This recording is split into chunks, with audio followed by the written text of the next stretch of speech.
Good day everyone. For this topic is the chapter 15, which is Tourism and Hospitality Management Education. Filipino workers are sought after in the global tourism industry. In order to increase the demand for Filipino tourism workers, competency in tourism and hospitality management education should be reinforced. Attorney Antonio Fontanilla, former Human Resources Director, Century Park Hotel.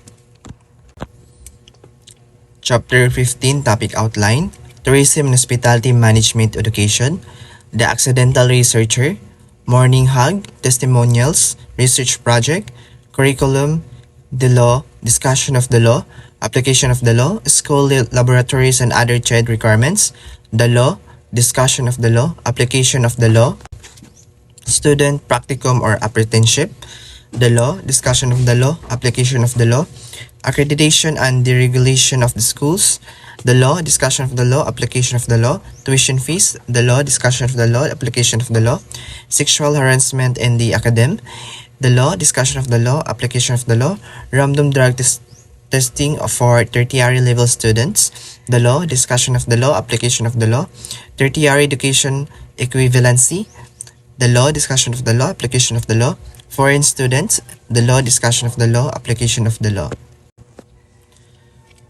Learning objectives, differentiate schools abiding with laws from those that are not. 2 is identify the requirements in the opening and operation of a tourism or hospitality management program and tourism-related technical vocational programs. 3. Identify the laws governing various issues in the tourism and hospitality education. There are approximately a total of 300 plus schools in the Philippines offering degree as well as non-degree programs related to tourism and hospitality management. The degree programs are governed by the rules and regulations of the Commission on Higher Education or CHED, while on the non-degree or certificate programs are governed by the rules and regulations of the Technical Education and Skills Development Authority, TESDA. It is estimated that over 40,000 tourism and hospitality management graduates are produced by CHED, recognized educational institutions annually. On the other hand, it is estimated that 10,000 graduates are produced by TESDA, recognized training institutions annually. Curriculum, the law, the curriculum of the BS Tourism and Hospitality Management, Restaurant Management, programs are different colleges and universities around the country should be compliant with CHED Memorandum Order Number 31 Series of 2001. In accordance with the pertinent provisions of Republic Act RA number 7722, otherwise known as the Higher Education Act of 1994, the following minimum curricular requirements for the Bachelor of Science in the Hospitality Management Tourism are hereby adopted and promulgated by the Commission. School laboratories and other CHED requirements. The law, the grant of government recognition shall be based on full 100% compliance with the minimum requirements prescribed by CHED in the offering of a particular program of study, specifically in terms of faculty, library, laboratory, and administration. Student practicum or apprenticeship in BS Tourism and BS Hotel and Restaurant Management are 3 units.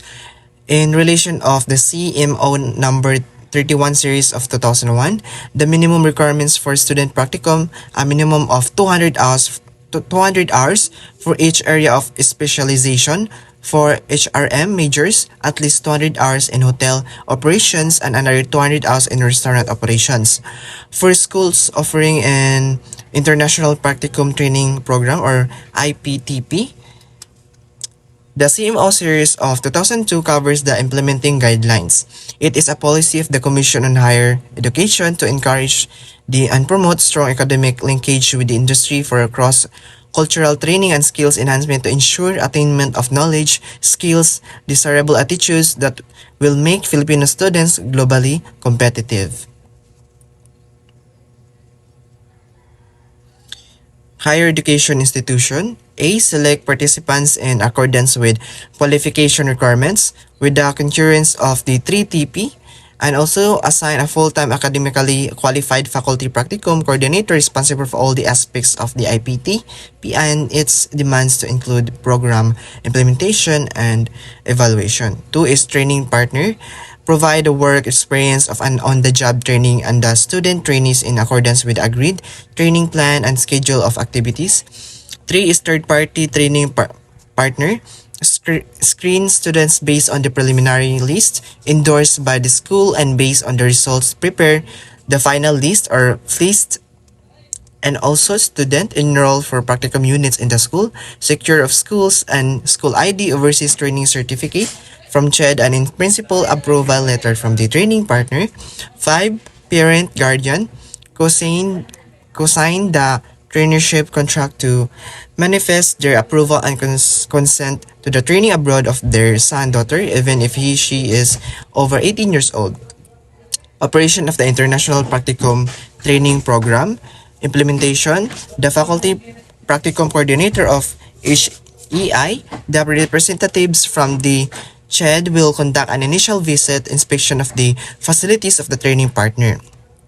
Two is monitoring and evaluation, the monitoring and evaluation of the performance of the student trainees, and the IPTP itself shall be done jointly by the supervisor of the training partner and faculty at practicum coordinator of the HEI using common procedures, instrument, and standards. Duration and training. The IPTP should not less than 3 months and not more than 1 year. Sanctions in school found guilty of violating the provisions contained by the IPTP policies guidelines shall be subject to the revocation of its annual permit to participate in the IPTP. Accreditation of the regulation of schools, the law, in accordance with the pertinent provisions of RA 7722, otherwise known as the Higher Education Act of 1994, the Commission of the Higher Education hereby promulgates the revised policies and guidelines on voluntary accreditation in aid of quality and excellence in higher education of the guidelines and information of all the concerned stakeholders. Tuition fees, the law. The allowable increase in tuition and other fees in all levels should not more than the prevailing national inflation rate. Also, sexual harassment in the academy. Section 3 of the Anti-Sexual Harassment Act of 1995 or RA number 7877 provides that in education or training environment, sexual harassment is committed.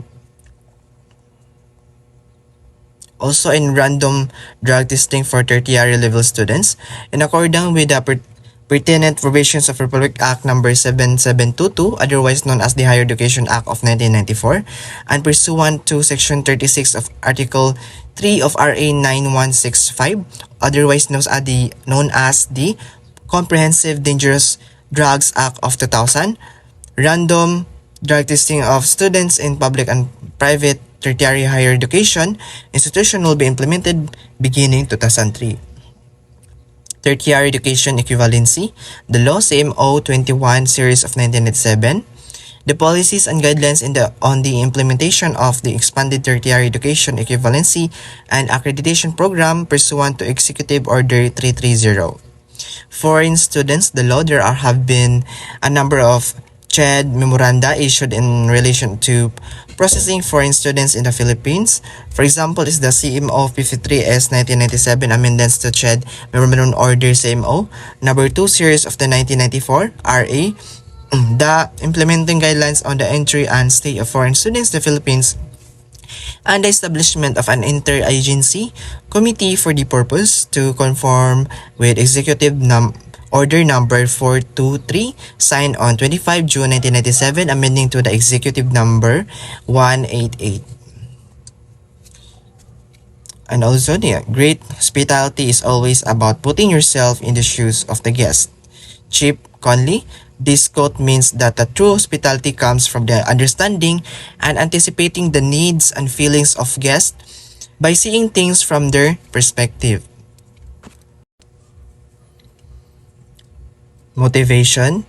Tourism and hospitality management education prepares you to create memorable guest experiences, manage operations, and lead in the global industry.